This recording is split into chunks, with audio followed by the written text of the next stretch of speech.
Life is LDG YouTube ಚಾನಲ್ನ ಎಲ್ಲ ವೀಕ್ಷಕರಿಗೂ ನಮಸ್ಕಾರ. ರಾಮಾಯಣ ಧಾರಾವಾಹಿಯ 5ನೇ ದಿವಸದ ಕಥಾಭಾಗದ ಕನ್ನಡದ ವಿವರಣೆಗೆ ನಿಮಗೆಲ್ಲರಿಗೂ ಕೂಡ ಸ್ವಾಗತ.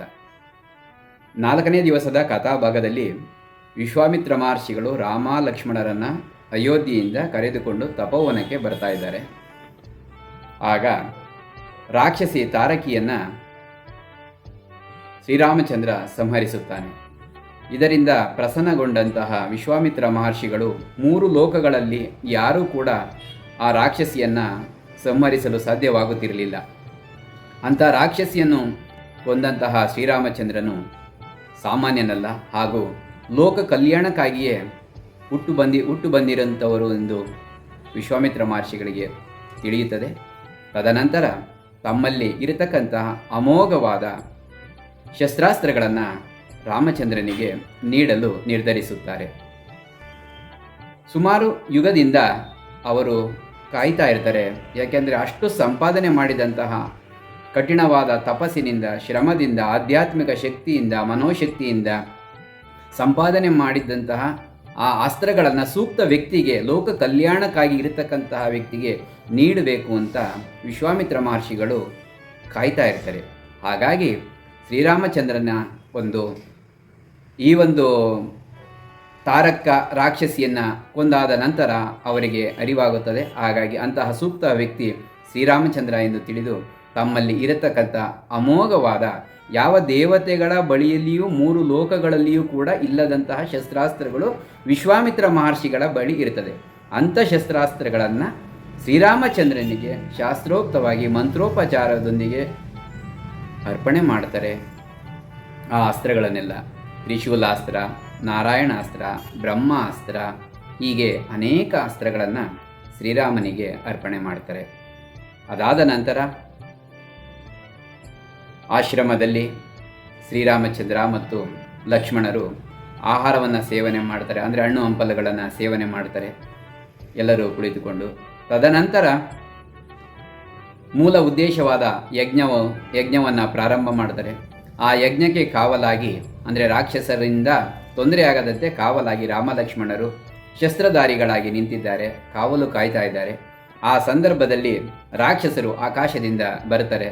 ಬಂದಂಥವರೇ ಮೂಳೆ ಮತ್ತು ರಕ್ತವನ್ನು ಆ ಯಜ್ಞದ ಮೇಲೆ ಚೆಲ್ಲಲು ಹೋಗ್ತಾರೆ. ಆಗ ಶ್ರೀರಾಮಚಂದ್ರ ಬಾಣವನ್ನು ಬಿಟ್ಟು ಒಂದು ರಕ್ಷಾ ಚಕ್ರವನ್ನು ರಚಿಸಿ ಅವರು ಏನೇ ಹಾಕಿದರೂ ಕೂಡ ಆ ಒಂದು ಚಕ್ರದ ಮೇಲೆ ಬಿದ್ದು ಅದು ಸ್ವೀಕರಿಸ್ತಾ ಇರ್ತದೆ.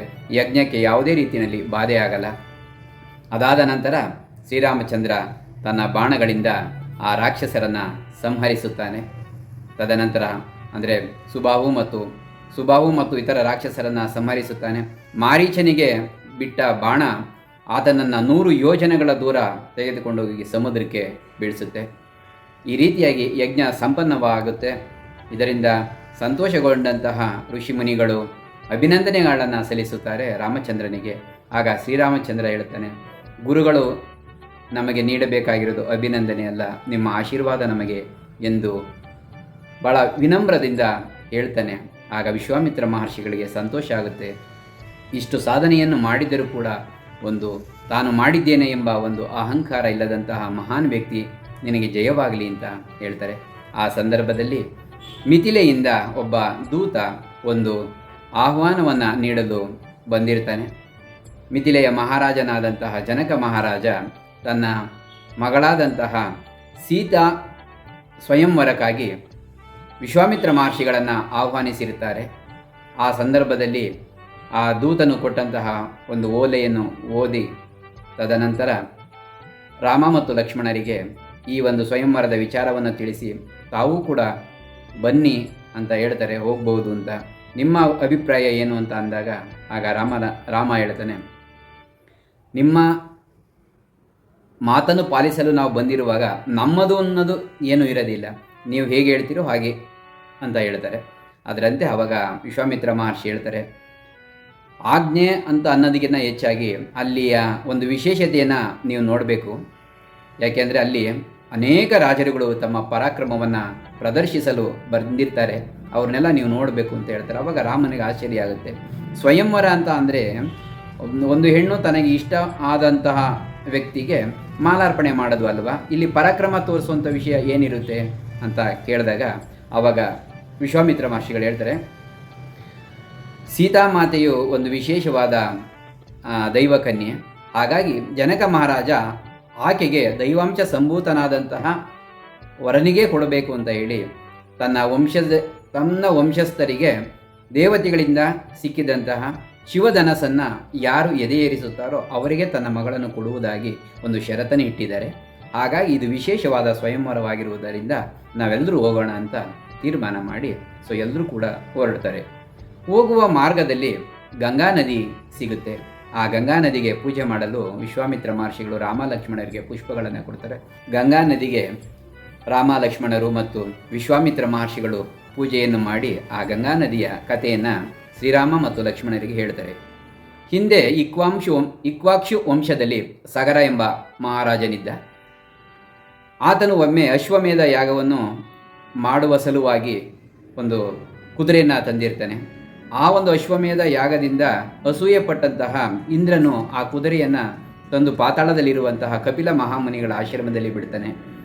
ಸಗರನ ಮಕ್ಕಳು ಕುದುರೆಯನ್ನು ಹುಡುಕುತ್ತಾ 3 ಲೋಕಗಳನ್ನು ಹುಡುಕುತ್ತಾ ಕೊನೆಗೆ ಪಾತಾಳ ಲೋಕಕ್ಕೆ ಬಂದು ಕಪಿಲ ಮಹಾಮುನಿಗಳ ಮುಂದೆ ಇದ್ದಂತಹ ಕುದುರೆಯನ್ನು ನೋಡಿ ಕಪಿಲ ಮಹಾಮುನಿಗಳನ್ನು ಅವಮಾನಿಸುತ್ತಾರೆ. ಇದರಿಂದ ಕ್ರೋಧಗೊಂಡಂತಹ ಕಪಿಲ ಮಹಾಮುನಿಗಳು ಆ ಸಗರನ ಮಕ್ಕಳನ್ನು ಭಸ್ಮಗೊಳಿಸುತ್ತಾರೆ. ತದನಂತರ ಗಂಗಾ ನದಿ ಬರುವವರೆಗೂ ಅವರಿಗೆ ಮೋಕ್ಷವಿರುವುದಿಲ್ಲ, ಸದ್ಗತಿ ಇರುವುದಿಲ್ಲ. ಹಾಗಾಗಿ ಸಗರ ನಂತರ ಅಂಶುಮಾನ್ ನಂತರ ದಿಲೀಪ ಯಾರಿಗೂ ಕೂಡ ಗಂಗಾ ಮಾತೆಯನ್ನು ಕರೆದುಕೊಂಡು ಬರಲು ಆಗಲ್ಲ. ಆಗ ದಿಲೀಪನ ಮಗನಾದಂತಹ ಭಗೀರಥನು ಅಘೋರವಾದಂತಹ ತಪಸ್ಸನ್ನು ಆಚರಿಸಿ ಬ್ರಹ್ಮನಿಂದ ವರವನ್ನು ಪಡೆಯುತ್ತಾನೆ ಗಂಗಾಮಾತೆಯನ್ನು ಕರೆತರಲು. ಆದರೆ ಗಂಗಾಮಾತೆಯು ಆಕಾಶದಿಂದ ಬರುವಾಗ ಆ ಪ್ರವಾಹಕ್ಕೆ ಭೂಲೋಕದಲ್ಲಿ ಏನೆಲ್ಲ ಅನಾಹುತ ಆಗಬಹುದು ಎಂದು ತಿಳಿದು ಶಿವನನ್ನು ಕುರಿತು ತಪಸ್ಸನ್ನು ಮಾಡುತ್ತಾನೆ ಭಗೀರಥ. ಶ್ರೀಮನ್ನಾರಾಯಣನ ಪಾದದಿಂದ ಜನ್ಮ ತಾಳಿದಂತಹ ಗಂಗಾಮಾತೆಯು ಪರಶಿವನ ಜಡೆಯಲ್ಲಿ ಬಂದು ಜಡೆಯ ಮೂಲಕ ಭೂಲೋಕಕ್ಕೆ ನದಿಯಾಗಿ ಹರಿದು ಬರುತ್ತಾಳೆ.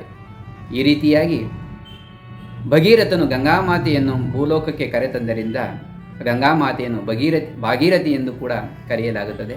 ಮತ್ತು ಮುಂದಿನ ಪೀಳಿಗೆಯಲ್ಲಿ ಗಂಗಾಮಾತೆ ದೇವತೆಗಳಿಂದ ಹೆಚ್ಚಾಗಿ ಪೂಜಿಸಲ್ಪಡತಕ್ಕಂತಹ ತಾಯಿಯಾಗುತ್ತಾಳೆ. ಗಂಗಾಮಾತೆಯನ್ನು ತಾಯಿಯ ರೂಪದಲ್ಲಿ ಪೂಜಿಸುತ್ತಾರೆ. ಸೂರ್ಯ ಚಂದ್ರ ಇರುವವರೆಗೂ ಗಂಗಾಮಾತೆಯು ಈ ಭೂಮಿಯನ್ನು ಉದ್ಧರಿಸುತ್ತಾಳೆ ಎಂದು ಗಂಗಾಮಾತೆಯ ಬಗ್ಗೆ ತಿಳಿಸುತ್ತಾ ಅಲ್ಲಿಂದ ಮುಂದಕ್ಕೆ ಹೊರಡುತ್ತಾರೆ. ಮುಂದಕ್ಕೆ ಬಂದಾಗ ಅಲ್ಲಿ ಒಂದು ಪಾಳು ಬಿದ್ದ ಆಶ್ರಮ ಸಿಗುತ್ತದೆ. ಆ ಆಶ್ರಮದ ಬಗ್ಗೆ ವಿವರಣೆಯನ್ನು ರಾಮ ಲಕ್ಷ್ಮಣರು ಕೇಳಿದಾಗ ಆಶ್ರಮದ ಬಗ್ಗೆ ವಿಶ್ವಾಮಿತ್ರ ಮಹರ್ಷಿಗಳು ತಿಳಿಸುತ್ತಾರೆ. ಹಿಂದೆ ಇದು ಗೌತಮ ಮುನಿಗಳ ಆಶ್ರಮವಾಗಿತ್ತು. ಗೌತಮ ಮುನಿಗಳ ಹೆಂಡತಿಯಾದಂತಹ ಅಹಲ್ಯೆಯು ಬಹಳ ಸುಂದರವಾಗಿದ್ದಳು. ಆಕೆಯ ಸೌಂದರ್ಯಕ್ಕೆ ಮಾರುವುದಂತಹ ದೇವೇಂದ್ರನು ಕಪಟತನದಿಂದ ಆಕೆಯನ್ನು ಸೇರಲು ಬಂದಾಗ ಇದನ್ನು ತಿಳಿದಂತಹ ಗೌತಮ ಮುನಿಗಳು ದೇವೇಂದ್ರನಿಗೂ ಶಾಪವಿತ್ತು.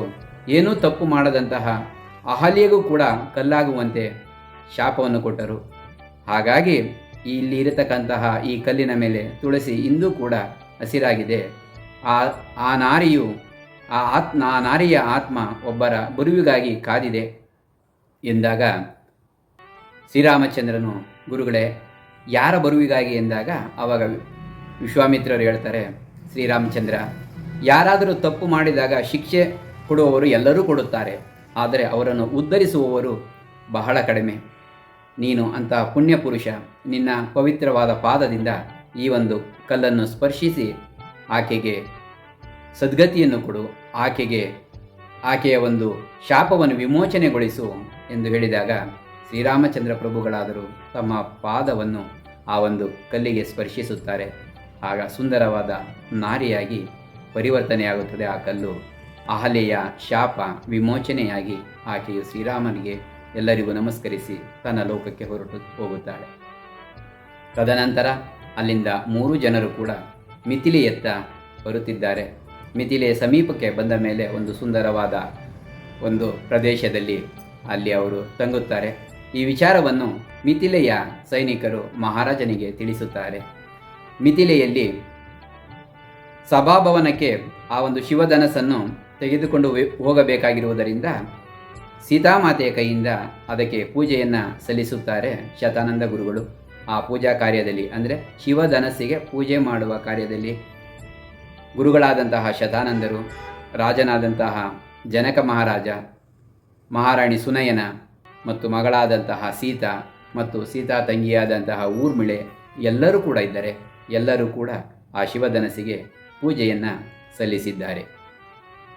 ವೀಕ್ಷಕರೇ, ಇಂದಿನ ಈ ಕಥಾಭಾಗದಲ್ಲಿ ಮುಖ್ಯವಾಗಿ ಗಮನಿಸಬೇಕಾದದ್ದು ಶ್ರೀರಾಮಚಂದ್ರರ ಪಾದಸ್ಪರ್ಶದಿಂದ ಶಾಪ ವಿಮೋಚನೆಯಾದದ್ದು. ಅಂದರೆ ಶ್ರೀರಾಮಚಂದ್ರರ ಪಾದ ಎಷ್ಟು ಪವಿತ್ರವಾದದ್ದು ಮತ್ತು ದೈವತ್ವದಿಂದ ತುಂಬಿರುವಂಥದ್ದು ಎಂಬುದನ್ನು ನಾವು ಗಮನಿಸಬಹುದು.